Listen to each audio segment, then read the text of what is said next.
It's Bad Dudes and Worse Dudes on NES Works episode 138. This place isn't so bad. Yeah, it kind of motivates me to work on the road.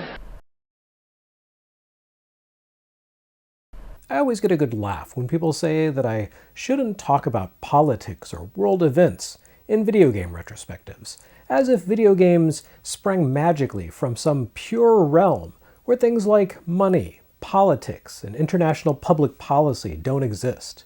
And then you have Bad Dudes, a game that is literally Ronald Reagan's fault. I mean, a lot of things are Reagan's fault, as I touched on in the Strider episode. But Bad Dudes began as an arcade game whose entire premise was to rescue a hostage, not a beautiful princess, but rather the Gipper himself. Bad Dudes sits right alongside the likes of Desert Commander, a game about winning the African theater as the Nazi army, and Guerrilla War, a game about battling through Cuba as the communist-backed forces of Che Guevara, and Nobunaga's Ambition, a game about conquering Japan as one of dozens of real-world warlords. And then you have the upcoming Tetris, which sold itself on the appeal of Cold War iconography, and which saw a Japanese corporation perform an end-run maneuver around an icon of the American games industry to forge a licensing deal with the Soviets with the assistance of a Dutch expat. Like it or not, the NES is inherently political. And if nothing else, at least Bad Dudes has fun with this fact. In fact, Bad Dudes turns a game about two burly Americans beating the shit out of an entire army of Japanese warriors in order to save the US Commander-in-Chief into something approaching high camp. The game begins with some sort of Duke Nukem-looking military guy slowly briefing you on some terrible news as klaxons sound. The president has been kidnapped by ninjas! Yeah, there's a whole lot to unpack here. Bad Dudes belongs very much to the late 1980s mediascape. A pair of burly guys dressed in tank tops have to beat the absolute crap out of an entire army of ninja. This premise couldn't possibly have been more on the nose as an interpretation of America's collective anxiety about Japan, whose famous bubble economy had more or less reached its crescendo in 1989 as that country rolled into a new era under a new emperor. From automobiles to consumer electronics to cartoon animation, Japanese products had begun to upend American industry in the 1980s, offering excellent quality, superior reliability, and compelling prices. What do you mean, Doc? All the best stuff is made in Japan.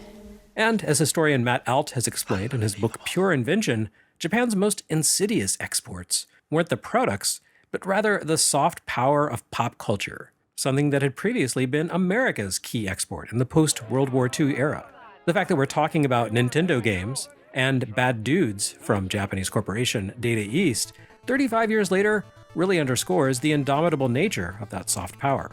This game comes to us from that Japanese studio, yet pits you, the heroic American muscle guys, against a legion of Japanese warriors who have attempted to overthrow the US government. It's pretty much a sweaty, xenophobic Paul Harvey diatribe turned into a Save the Princess-in-Chief brawler.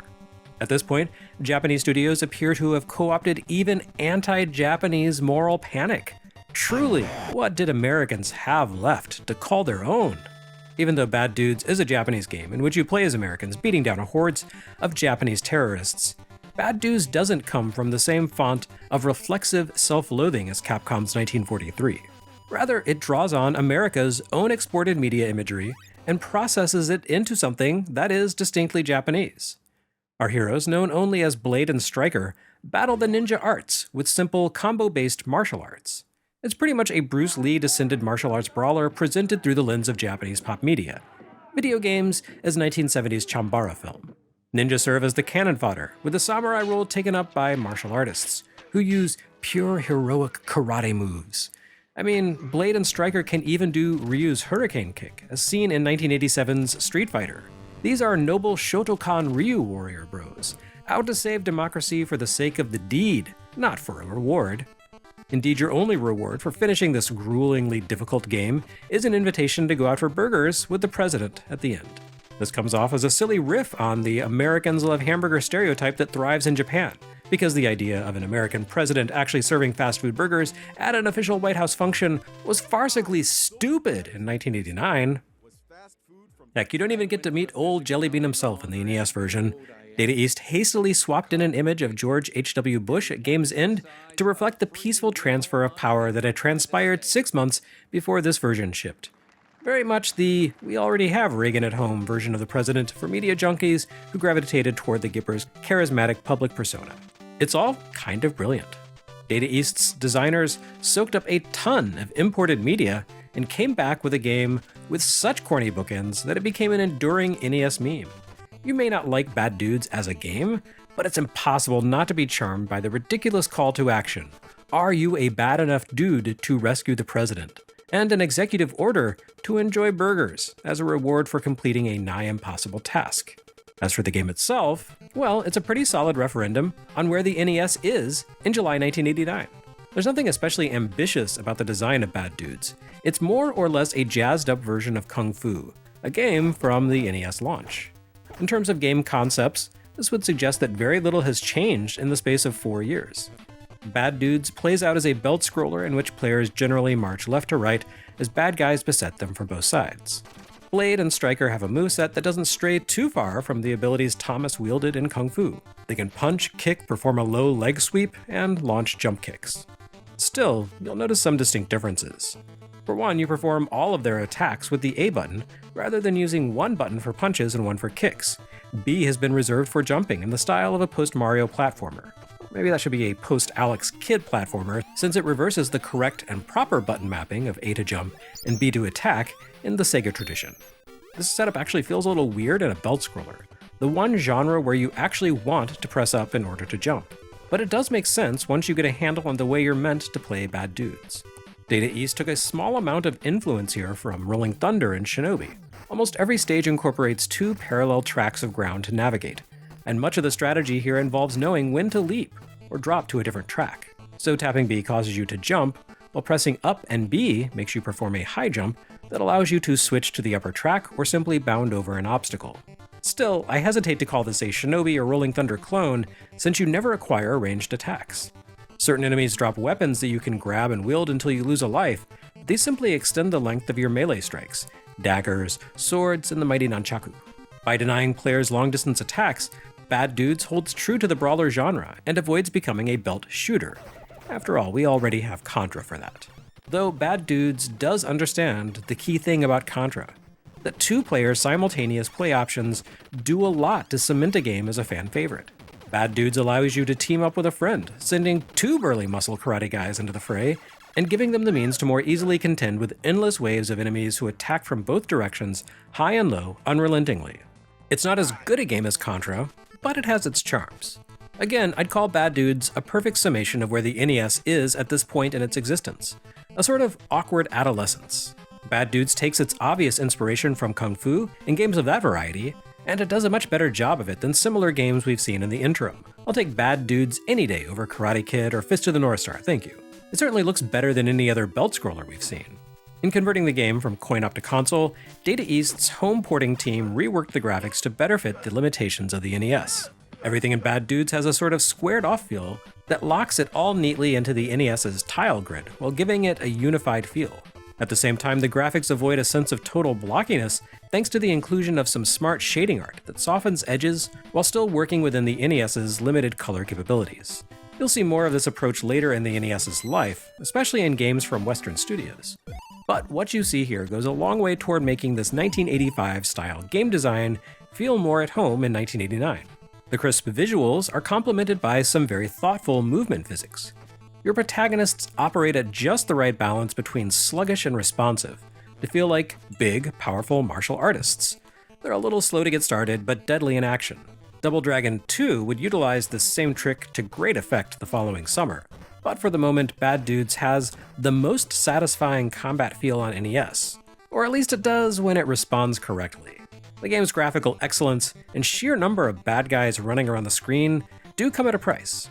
Bad Dudes feels a little stuttery in motion, with a slightly flickery frame rate. We're not talking Micronics level here, because it feels consistent in its lack of buttery smoothness, but the compromises do seem to have a knock-on effect on gameplay. Blade and Striker don't always react quite as quickly as you might like them to. They feel slightly sticky, meaning you have to predict enemy actions and move proactively to fend them off, rather than simply reacting to their attacks, which can make the entire thing feel a little mechanical. Bad Dudes does try to keep things varied with its enemy encounters. Each ninja type comes in several variants, blue, red, and gray, with blue-clad foes of all classes demonstrating the simplest and most easily countered attacks, while gray enemies present the greatest danger.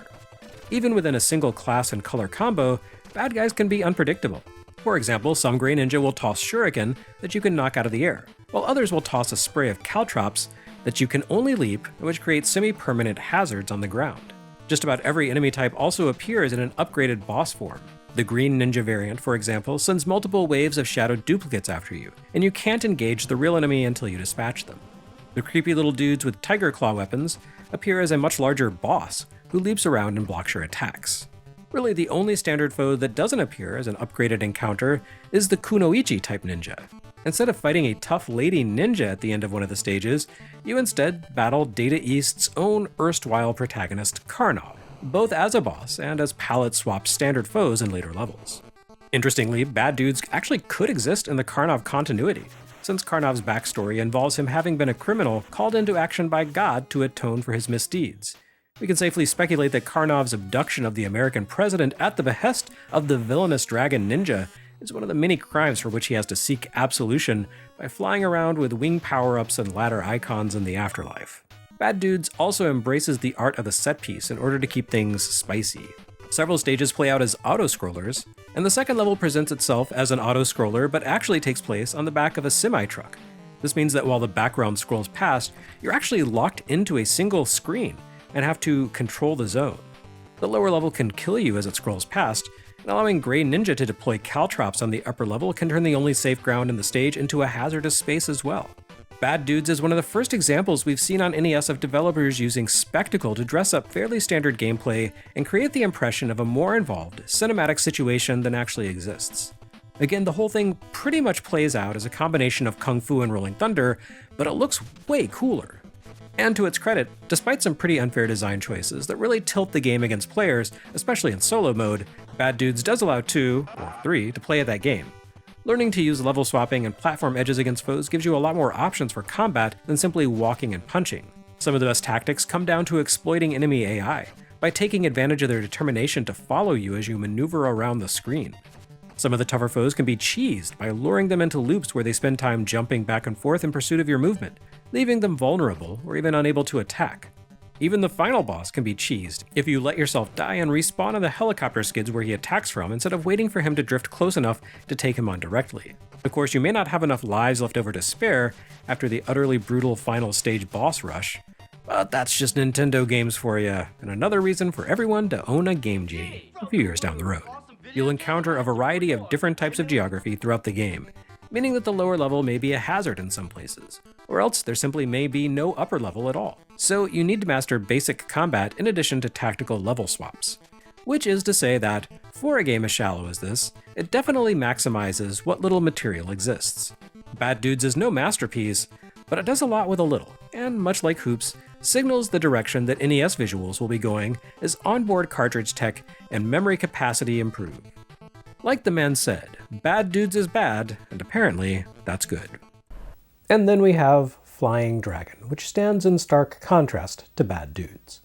Like Bad Dudes, it also owes a lot to Kung Fu, but unlike Bad Dudes, it's a sibling to Kung Fu Heroes.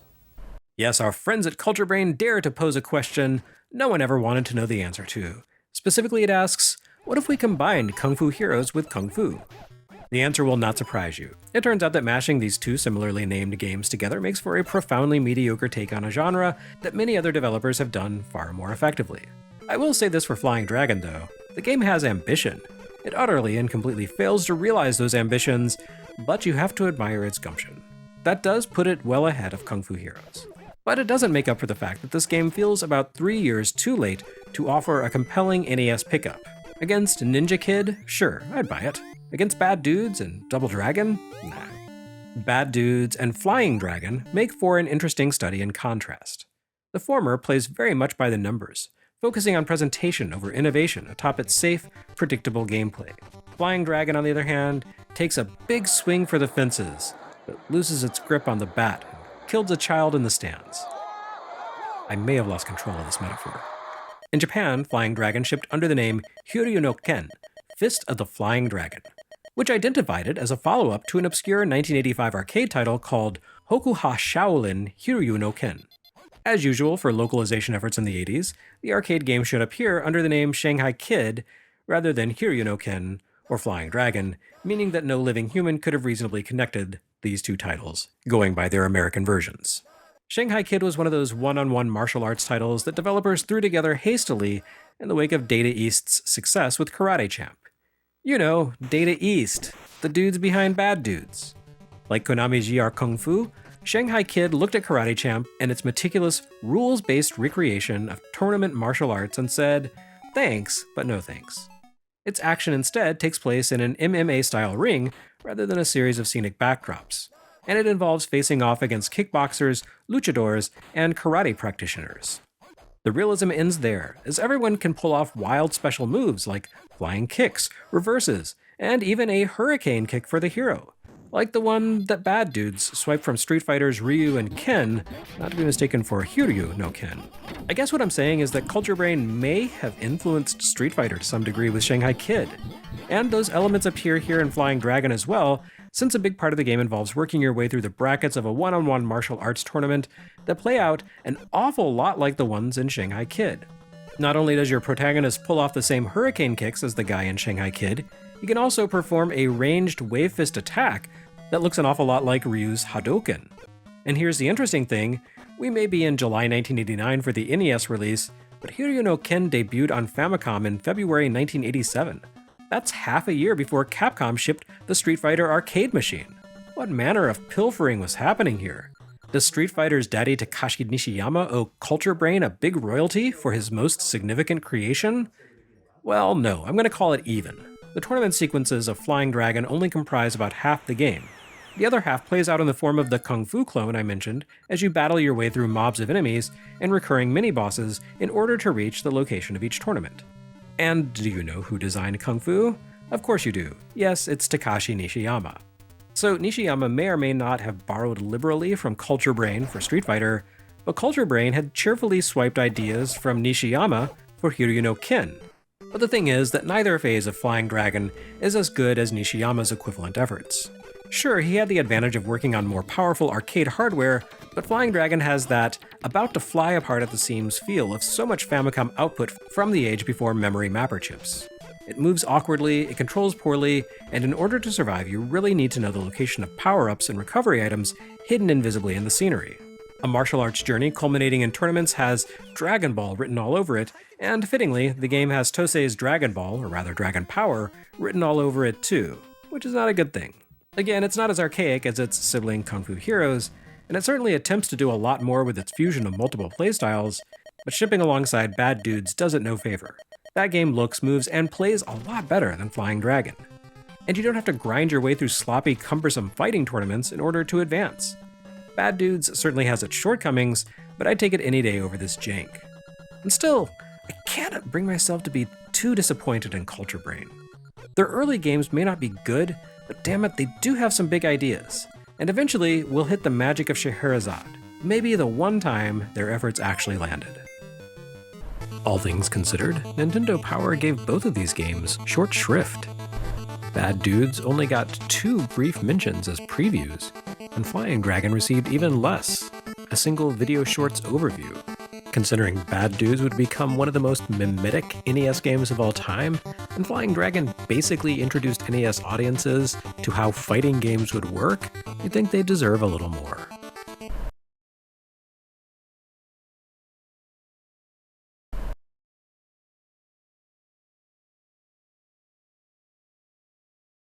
Next time on NES Works, brave Sir Robin runs away.